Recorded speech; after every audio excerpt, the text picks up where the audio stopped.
ہر حسرت ناتمام ہمارے لیے ایک نئی ہی خوشی کا باعث بنا کرتی ہے۔ کہتے ہیں کہ عشق میں لگنے والے زخموں کا علاج نہیں کروایا جاتا، ان کے اوپر مرہم نہیں لگایا جاتا، بلکہ ان کے اوپر تو فرمائش کر کے نمک چھڑکنے کو کہا جاتا ہے۔ ان زخموں سے جتنی زیادہ اذیت، تکلیف اور درد پہنچے، عاشق اس کو اتنی ہی زیادہ لذت سمجھتا ہے۔ سینے پہ جو زخم لگتے ہیں، سینے پہ جو تیر لگتے ہیں، ان تیروں کو بھی نکالا نہیں جاتا، بلکہ انہیں وہیں پہ ہمیشہ کے لیے مستقل طور پر چھوڑ دیا جاتا ہے۔ انہیں محبوب کی نشانی سمجھتے ہوئے محفوظ کر لیا جاتا ہے، تاکہ اگر کبھی یہ بتانا پڑے کہ ہم اس سے کتنی محبت رکھتے ہیں تو اس کے ثبوت کے طور پہ زبان سے کچھ نہ کہیں، فقط اپنا سینہ دکھا دیں کہ دیکھ لو اس پہ کتنے تیر ہیں، اپنا دل دکھا دیں کہ دیکھ لو اس پہ کتنے زخم ہیں، اپنا جگر دکھا دیں کہ دیکھ لو نمکداں میں غرق ہونے سے اس کی کیفیت، اس کی حالت کیا ہو چکی ہے۔ عاشق یہ چاہتا ہے کہ راہ عشق میں ملنے والے تمام زخموں کو سینے سے لگائے رکھے، ایسے جیسے اپنی سب سے قیمتی متاع کو انسان سینے سے لگائے رکھتا ہے۔ وہ ان زخموں کو اپنی قیمتی ترین متاع ہی تو سمجھتا ہے۔ جب اسے لگتا ہے کہ اب تو زخم بھرنے لگے ہیں تو وہ دوبارہ سے کرید کر انہیں پھر سے تازہ کر لیتا ہے۔ وہ چاہتا ہے کہ زخم ٹھیک نہ ہوں بلکہ ناسور بن جائیں، ایسا زخم بن جائیں کہ جس کا کوئی علاج ہو ہی نہ سکے، جو جائے تو جان کے ساتھ ہی جائے۔ عشق و محبت کے معاملات کو عقل کی کسوٹی پہ پرکھا جا بھی نہیں سکتا، اسی لیے کیونکہ عقل کی کسوٹی پہ تو پرکھ نہیں سکتے، کیونکہ عقل کی کسوٹی پہ پرکھیے تو پھر تو زخم کسی کو پسند نہیں ہوتے، پھر تو درد کوئی نہیں چاہتا، تکلیف کوئی نہیں اٹھانا چاہتا۔ لیکن عاشقوں کا معاملہ تو مختلف ہے، جیسا کہ ہم نے بات کی کہ وہ زخم لگنے پر غمگین نہیں ہوا کرتے، زیادہ سے زیادہ مسرور ہوا کرتے ہیں، خوش ہوا کرتے ہیں۔ انہیں اگر دکھ پہنچتا ہے تو اس بات پہ کہ اوہو وہ زخم تو ٹھیک ہو گیا، انہیں اس بات پہ صدمہ پہنچتا ہے کہ زخم کم کیوں لگے۔ ان کی سوچ باقی لوگوں سے بالکل مختلف ہوا کرتی ہے، اور ان کے لیے خوشی کا ایک باعث یہ بھی ہوا کرتا ہے کہ محبوب چاہے زخم دینے کے لیے یا زخموں پر نمک چھڑکنے ہی کے لیے آئے تو صحیح، ہمارے سامنے تو آئے گا، ہم اس کو دیکھ تو سکیں گے، اس کا دیدار تو کر سکیں گے۔ اور جب محبوب ایسے کسی مقصد کی خاطر اسے اذیت پہنچانے کے لیے اس کے سامنے آتا ہے تو وہ اسے بھی وصل سے کم نہیں سمجھتا۔ وہ سمجھتا ہے کہ اگر وصل مسرت کے ماحول میں نہیں ہو سکتا، محبت کے ماحول میں نہیں ہو سکتا، تو چلو نفرت اور اذیت ہی کے ماحول میں وصل ہی ہے، محبوب کو دیکھ لینا بہت بڑی کامیابی ہے۔ وہ یہ سمجھتا ہے کہ میں نے تو درد ہی کو اپنے لیے دوا بنا لیا ہے، درما بنا لیا ہے، لہٰذا وہ عادی ہو جاتا ہے انہی مصائب کا، انہی دکھوں کا، انہی تکلیفوں کا اور اس درد کا۔ وہ چاہتا ہے کہ کبھی یہ درد مجھ سے چھن نہ جائے، کبھی مجھے افاقہ نہ ہو جائے۔ جتنے زیادہ زخم لگتے ہیں اس کے شوق تمنا میں کوئی کمی نہیں آتی، بلکہ اسے چونکہ لذت محسوس ہو رہی ہوتی ہے، اس لیے وہ چاہتا ہے کہ یہ لذت ملتی رہے۔ وہ سمجھتا ہے کہ عشق میں ملنے والے یہ زخم اور ان کے اوپر چھڑکا جانے والا یہ نمک، یہ تو میرے لیے سچا عاشق ہونے کی سند ہے، یہ تو میرے لیے اعزاز ہے۔ عشق کی راہ میں اس کا دل جتنی بار ٹوٹتا ہے، اس کی تمنائیں جتنی بار حسرت ناتمام میں بدلتی ہیں، اتنا ہی زیادہ وہ سمجھتا ہے کہ میں نے تو راہ عشق میں کامیابی حاصل کر لی ہے۔ اس کے لیے دنیا کی سب سے اہم چیز محبوب کے ساتھ اس کا تعلق ہوا کرتا ہے۔ وہ سمجھتا ہے کہ یہ تعلق محبت کا نہیں، نفرت کا ہے، میرے لیے پھر بھی سب سے قیمتی تعلق یہی ہے۔ کہا جاتا ہے کہ حقیقی عشق تو ہے بھی وہی کہ جس میں عاشق کا دل ہمیشہ آزردہ رہے، افسردہ رہے، پریشان رہے اور ہمیشہ درد میں مبتلا رہے۔ عاشق کے لیے آرزو کا قائم رہنا بڑا لازم ہوتا ہے۔ وہ سمجھتا ہے کہ میری بقا ہی اس چیز میں ہے کہ دل میں آرزو باقی رہے، اور وہ آرزو جڑی ہوئی ہے محبوب کے ساتھ، اور محبوب کے ساتھ تعلق ہے ان زخموں کی وجہ سے جو محبوب نے ہمارے دل اور جگر پر لگا رکھے ہیں۔ لہٰذا وہ ان زخموں کو محبوب کی نشانی سمجھتے ہوئے ان کے ساتھ تعلق کو کبھی کمزور نہیں ہونے دینا چاہتا۔ وہ سمجھتا ہے کہ جب تک یہ زخم میرے دل پر رہیں گے، میرا محبوب کے ساتھ یک طرفہ نہیں دو طرفہ تعلق رہے گا۔ میں مظلوم اور محبوب ظالم، یہ بھی تو اپنی طرز کا ایک تعلق ہی ہے۔ میرے لیے تو اپنے محبوب کے ساتھ یہ تعلق بھی فخر ہی کا تعلق ہے۔ لہٰذا جتنی بھی نمک پاشی کی جائے وہ اتنا ہی خوش ہوتا ہے، بلکہ اس شعر میں غالب نے فقط نمک پاشی کی بات نہیں کی۔ غالب تو یہ کہتے ہیں کہ مجھے زیادہ سے زیادہ اذیت پہنچانے کے لیے فقط زخموں کے اوپر نمک مت چھڑکو، بلکہ میرے جگر کو نمک دان میں غرق کر دو، اس کی قبر بنا دو نمک دان میں، وہاں پہ دفن رہے گا، زیادہ سے زیادہ مستقل اذیت پہنچتی رہے گی۔ محبوب کے ہاتھوں پہنچنے والا ہر غم عاشق کے لیے ایک بڑا پرکیف تحفہ ہے۔ وہ سمجھتا ہے کہ یہ جو درد عشق کی ٹیسیں ہیں یہ میرے لیے باعث سکون ہیں، مجھے ان سے لذت ملتی ہے، اور وہ چاہتا ہے کہ وہ اس لذت سے ہمیشہ لطف اندوز ہوتا رہے۔ تو عزیز طلبہ، یہ تھی شعر نمبر 5 کی تشریح۔ اب بورڈ پہ کچھ نکات کو دیکھیے گا۔ محاسن شعری میں اگر دیکھیں تو اس شعر میں فارسی تراکیب کا خوبصورت استعمال کیا گیا ہے۔ عشرت پارہ دل، زخم تمنا، لذت ریش جگر اور غرق نمکنا، یہ سب فارسی کی تراکیب ہیں۔ حوالہ جات کو دیکھیے گا۔ رنج سے خوگر ہوا انسان تو مٹ جاتا ہے رنج، مشکلیں مجھ پر پڑیں اتنی کہ آسان ہو گئیں۔ مطلب اب تو مشکلیں مجھے مشکل نہیں لگتی، میں مشکلوں کا اس قدر عادی ہو چکا ہوں۔ دوسرا، جفا جو عشق میں ہوتی ہے وہ جفا ہی نہیں، ستم نہ ہو تو محبت میں مزہ ہی نہیں۔ مطلب اگر محبوب ستم نہ کرے تو وہ محبوب کیسا ہوا۔ تیسرا، ہم ہے مجروح، ماجرا ہے یہ، وہ نمک چھڑکے ہے، مزہ ہے یہ۔ ہم زخمی ہیں، محبوب زخموں پہ نمک چھڑک رہا ہے، اس سے بڑھ کے مزہ زندگی میں ہو بھی کیا سکتا ہے، شاعر کہہ رہے ہیں۔ اور چوتھا شعر، وہ مزہ دیا تڑپنے کے یہ آرزو ہے یارب، میرے دونوں پہلوؤں میں دل بے قرار ہوتا۔ مطلب ایک دل کی تکلیف پہنچنے سے، درد پہنچنے سے اتنا لطف ملتا ہے تو پھر تو دعا کرنی چاہیے کہ دونوں طرف پہلو میں دل ہوتا، زخمی ہوتا، نمک چھڑکا جاتا، پھر تو مزہ دوبالا ہو جاتا۔ تو یہ تھا شعر نمبر 5۔ اب ہم شعر نمبر 6 کو دیکھنے کے لیے اگلے بورڈ پہ چلتے ہیں۔ جی، شعر نمبر 6۔ کی میرے قتل کے بعد اس نے جفا سے توبہ، ہائے اس زود پشیماں کا پشیماں ہونا۔ جفا ظلم، زود پشیماں، جلدی، معمولی بات پہ پریشان ہو جانے والا، پچھتاوے کا شکار ہو جانے والا۔ تو اس شعر میں غالب محبوب پر طنز کر رہے ہیں، کہتے ہیں کہ میرا محبوب اس قدر زود رنج ہے، چھوٹی چھوٹی سی باتوں پہ پشیماں ہو جاتا ہے، پچھتاوے کا شکار ہو جاتا ہے کہ بس اس سے میرا قتل ہو گیا، اور اتنی سی بات پہ اس نے توبہ کر لی کہ وہ آئندہ ظلم نہیں کرے گا۔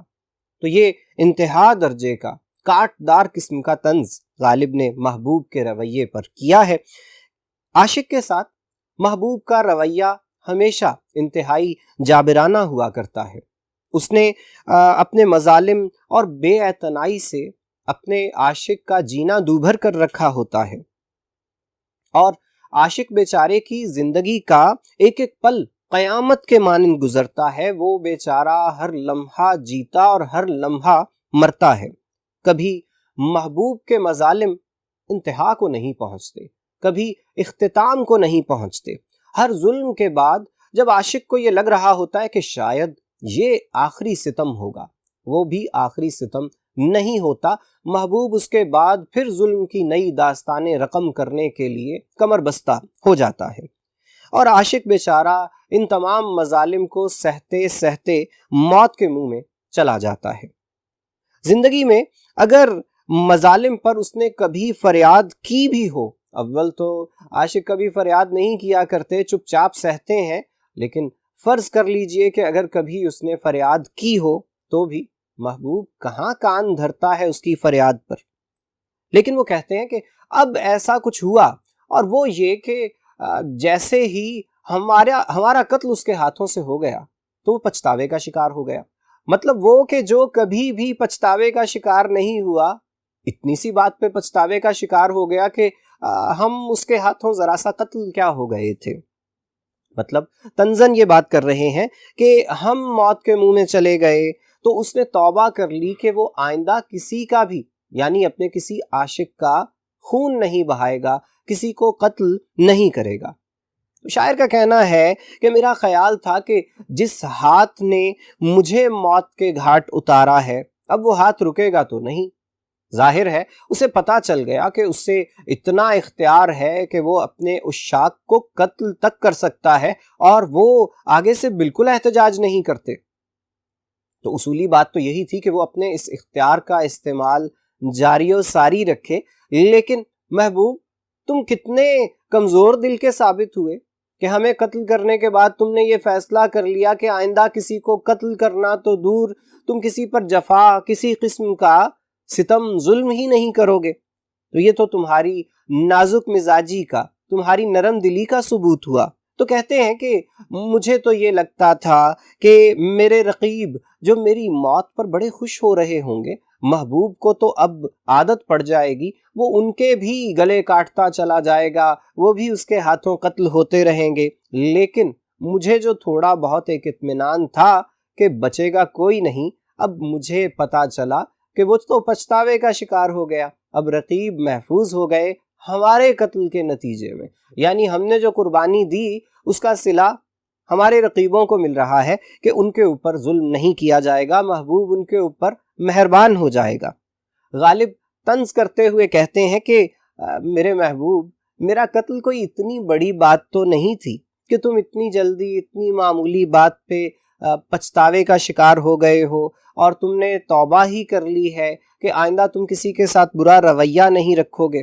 حقیقت تو یہ ہے کہ اب میری زندگی کا چراغ اپنے ہاتھ سے گل کرنے کے بعد تم نے عاشقوں پہ، دیگر عاشقوں پہ جو میرے رقیب ہیں، ان پر مہربان ہونے کا فیصلہ کر لیا ہے، تو بھلا مجھے اس سے کیا فائدہ پہنچے گا؟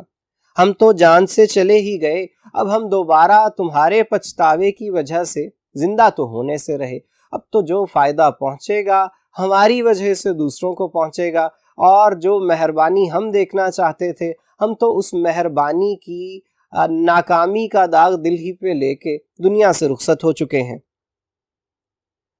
لگتا یوں ہے کہ غالب یہ کہنا چاہتے ہیں کہ ہم نے لاکھ ضبط کیا مگر اب ہمارے ضبط کا بند ٹوٹ چکا ہے، اسی لیے ہم تم سے شکوہ کر رہے ہیں۔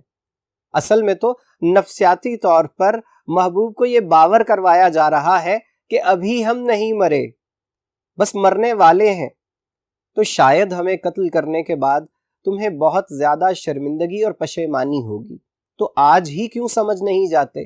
جو پشیمانی کل ہونا ہے وہ آج ہی کیوں نہیں ہو جاتی تمہیں؟ کیا اس کے لیے لازم ہے کہ ہماری جان ہی لی جائے اسی کے بعد تم نرم دل ہوگے؟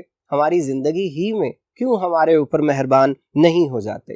ہمارے مرنے کے بعد اگر تم واقعی انسان دوست بن گئے، سب انسانوں سے اچھا سلوک کرنے لگے، تو بھی ہمیں فائدہ نہیں پہنچنے والا۔ ہمیں تو تم نے بڑی عجلت میں سزائے موت نہ صرف سنا دی بلکہ اس پہ عمل بھی کر دیا، اور ہمیں تو اپنے ہاتھوں سے تم نے قتل کر دیا۔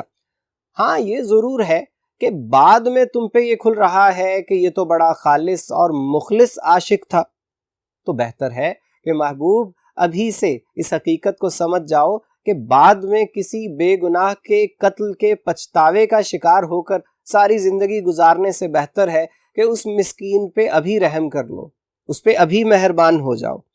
پچھتاوا بعد میں ہوا تو کسی کو فائدہ پہنچنے والا نہیں ہے۔ اور پھر یہ تو پھر ناانصافی کی بات ہوگی کہ کسی ایک عاشق کے اوپر ستم کیجئے، اس کی زندگی دوبھر کیے رکھیے، اور اس کے بعد اس کو قتل کر دیجئے، اور اس کی اس قربانی کے نتیجے میں باقی سب لوگوں کے اوپر مہربان ہو جائیے، اور ہمارے حصے میں جفائیں آئیں اور ہمارے رقیبوں کو آپ کی وفائیں ملے۔ یہ تو انصاف کے تقاضوں کو پورا نہیں کرتا۔ ہم ضرور یہ چاہتے ہیں کہ تم مہربان ہو جاؤ، لیکن تمہاری یہ مہربانی ہمارے مر جانے کے بعد ہو، یہ خواہش تو ہم نہیں کر سکتے۔ ہماری یہ دیرینہ حسرت پوری ہو لیکن ہم اس سے استفادہ ہی نہ کر سکیں تو پھر ہمیں اس کا کیا فائدہ ہوا؟ یعنی اگر تم نادم ہوئے اور ہمارے مر جانے کے بعد ہوئے، تمہارا احساس بیدار ہوا اور ہمارے دنیا سے کوچ کر جانے کے بعد ہوا، تو ہم اس پہ راضی نہیں ہیں۔ یہ سودا ہمارے لیے قابل قبول نہیں ہے۔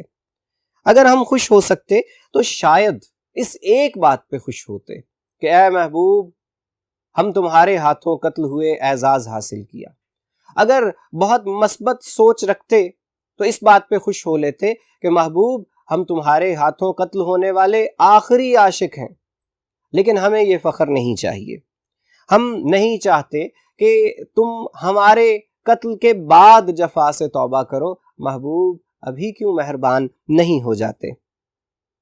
ایک پہلو یہ بھی ہو سکتا ہے کہ شاید غالب یہ بیان کر رہے ہیں کہ جو شخص زندگی میں کبھی پشیمان نہ ہوا ہو، جسے کبھی شرمندہ نہ دیکھا ہوا ہو، چلو ہم اس بات پہ خوش ہیں کہ ہمیں قتل کرنے کے نتیجے میں اس کے چہرے پہ، اس کے دل میں کچھ پشیمانی، کچھ شرمندگی تو آئی، اور اس نے اپنے ہاتھوں سے وہ تلوار پھینک ڈالی جس سے اس نے ہمیں قتل کیا تھا، اور توبہ کر لی کہ آئندہ کسی کے اوپر ستم نہیں کرنا۔ اپنے عاشقوں کے ساتھ برا سلوک کرنا ظاہر ہے کہ محبوب کا من پسند مشغلہ ہے۔ اس مشغلے میں کھیل ہی کھیل میں اگر اس نے اپنے عاشق کو قتل کر دیا تو اس کے لیے کوئی اتنی بڑی بات ہے نہیں، لیکن غالب یہاں پہ یہ بیان کر رہے ہیں کہ بڑی بات نہیں، لیکن پھر بھی اس بار ایسے ہوا کہ اس نے جفا سے، ظلم سے توبہ کر لی ہے۔ حقیقت تو یہ ہے کہ وہ ظلم کرنا ہی ہم پہ چاہتا تھا، وہ قتل کرنا ہی ہمیں چاہتا تھا۔ ہمارے علاوہ رقیبوں پہ تو وہ پہلے بھی مہربان تھا، ان پہ تو پہلے بھی کبھی ستم نہیں ڈھایا گیا تھا۔ لہٰذا اب اگر محبوب نے یہ اعلان کر دیا ہے کہ وہ آئندہ کسی پہ ظلم نہیں کرے گا، اس بات کا تو ہمیں علم تھا، کیونکہ ہمیں یہ پتا تھا کہ ان پہ تو وہ پہلے بھی مہربان ہے، وہ بعد میں ان پہ ستم کیوں کرے گا بھلا؟ گویا غالب یہ کہنا چاہتے ہیں کہ اصل میں تو محبوب ایک چالاکی کا مظاہرہ کرتے ہوئے ہمارے رقیبوں کو بچانا چاہتا تھا اور ہمیں راہ کا کانٹا سمجھتے ہوئے نکالنا چاہتا تھا۔ یہ کام جب اس کا ہو گیا تو اس نے دنیا کے سامنے اپنی نرم دلی کا ڈھنڈورا بھی پیٹ لیا اور دنیا پہ یہ ثابت کر دیا کہ اب وہ کسی پہ ستم نہیں ڈھائے گا۔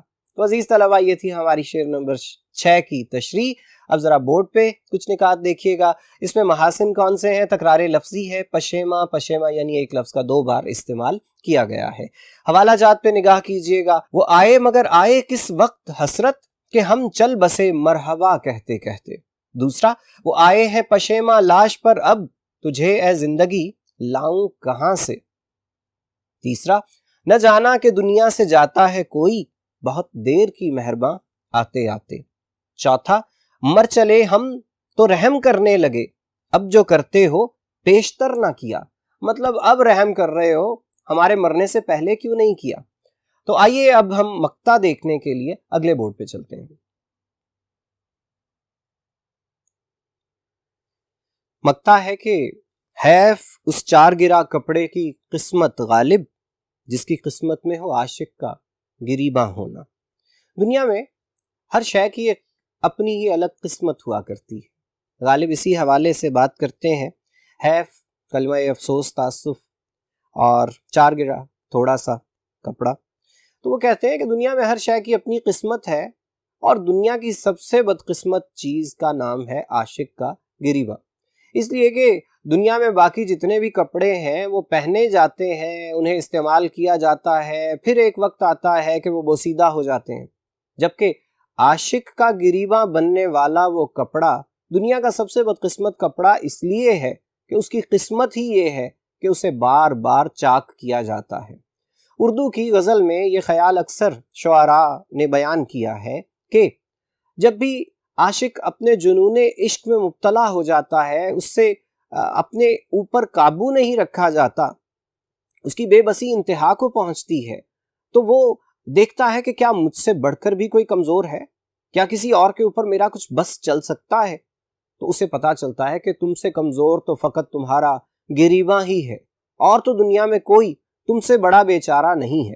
تو وہ کیا کرتا ہے، وہ اپنے گریباں ہی کو چاک کر دیتا ہے۔ پھر رفوگر، اس کے ہمدرد اس کو رفو کرتے ہیں، لیکن دوبارہ سے جب کبھی اس کے اوپر جنون کی کیفیت طاری ہوتی ہے تو بیچارے گریباں ہی کی دوبارہ شامت آتی ہے اور اس کو پھر سے چاک کر دیا جاتا ہے۔ اردو کی غزل میں اس مضمون پہ بہت بات ہوتی رہی ہے، لیکن غالب کا انداز تھوڑا مختلف ہے۔ وہ کہتے ہیں کہ یہ بیچارہ بڑا بدقسمت کپڑا ہے، یہ تو ہمیشہ پرزے پرزے ہی ہوتا رہتا ہے، اس کے اوپر تو کبھی اچھا وقت آتا ہی نہیں ہے، کیونکہ عاشق کا سارا زور ہی اس کے اوپر چلتا ہے۔